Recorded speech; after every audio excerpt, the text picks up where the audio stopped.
Hi everyone, this is Shauna here and I'm Catlin, and today we're going to discuss executive function with a focus on organization and organizational issues. First, we want to better explain what executive function is. So executive function is a term used to describe the ability to organize and execute plans to complete tasks efficiently and in a timely manner. To break it down one step further, you can say EF involves the following skills: planning, organization, time management, working memory, and metacognitive skills. Obviously, organization is an important and key component to executive functioning. Organization can be defined as a system to perform tasks. While we can't expect young children to be able to organize complicated issues or assignments, there should be the ability to learn tasks like assignment planning, time management in relation to assignments, and some concept and ability to prioritize. Those who suffer with organizational issues can and will suffer academically. Short-term problems with organization can negatively affect a student by causing late or incomplete coursework, messy lockers or desks, frustration, and eventually low self-efficacy. Eventually, if not addressed, there can be further damage to the child and lead to issues with time management, trouble organizing thoughts and writing, reading comprehension, and no self-regulation skills. Some signs your child has executive functioning issues with a focus on organization are if they are losing or forgetting items on a regular basis or not being able to maintain a clean desk. The child must have a pre-existing cognitive disability.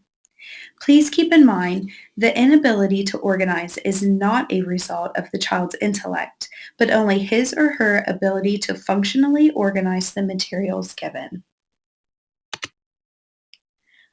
Assessment techniques. Assessment should be done by a professional like a neuropsychologist and should be considered only if the child has a known cognitive issue. When assessing for executive function, a child's organization skills can and should be used. One assessment that can be used is an interview setting. The questions asked should be related to the child's age and should assess that age's ability to organize. Some questions that can be asked are: describe the manner in which the student organizes their work. Describe the student's study skills. Are they able to complete work independently? Or does the child bring home the right study material? These questions can be asked to a parent or teacher.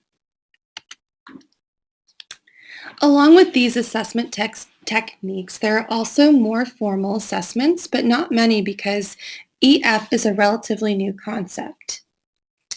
One of the most commonly used, though, is the brief, or the Behavior Rating Inventory of Executive Functioning.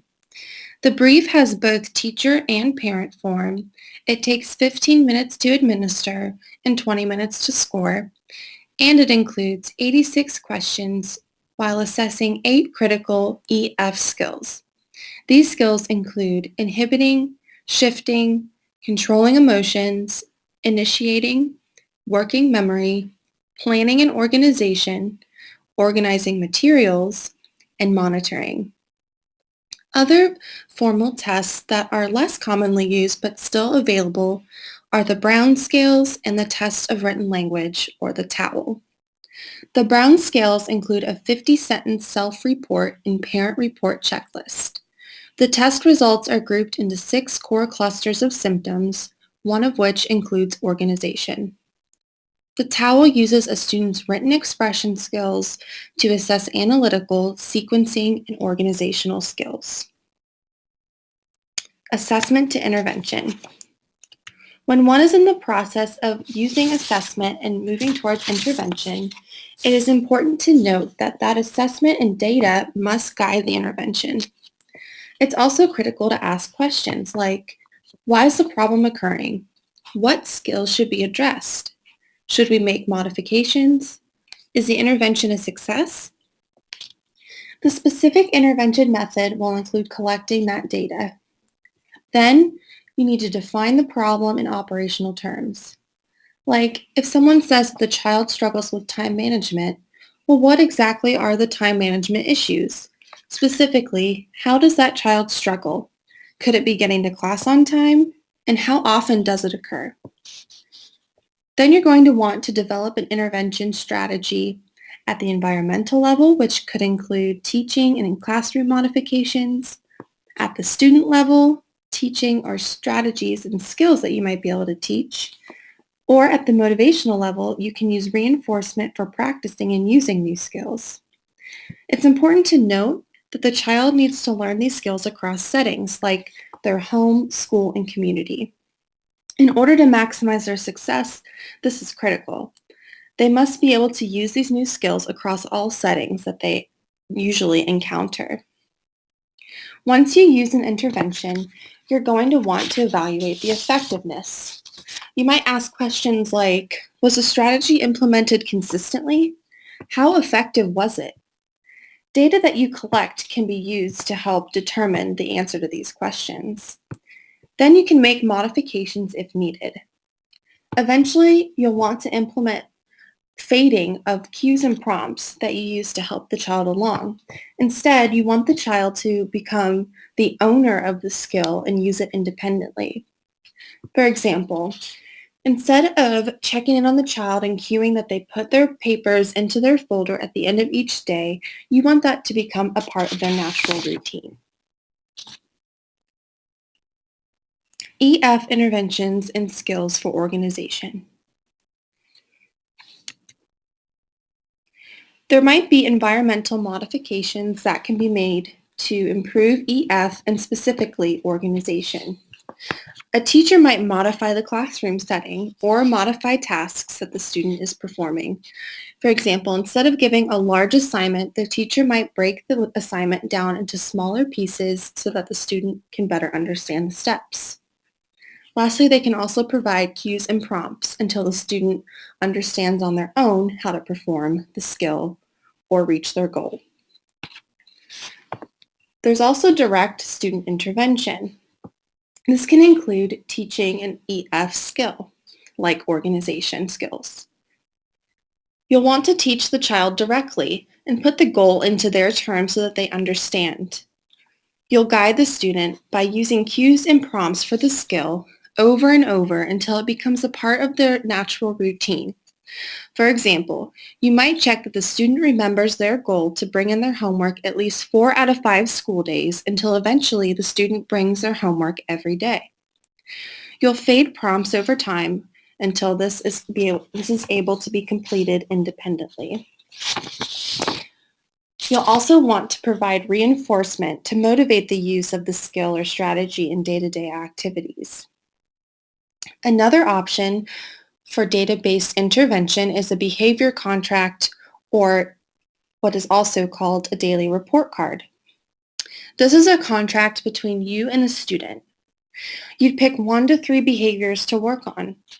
For organization, you might pick keeping track of pencils, correctly putting materials away into folders, and bringing homework to class. On the contract, you'll want to state behaviors positively. Like, instead of saying, don't lose your pencils, you would say, keep track of all your pencils. You'll use baseline data from direct observations to set the goals.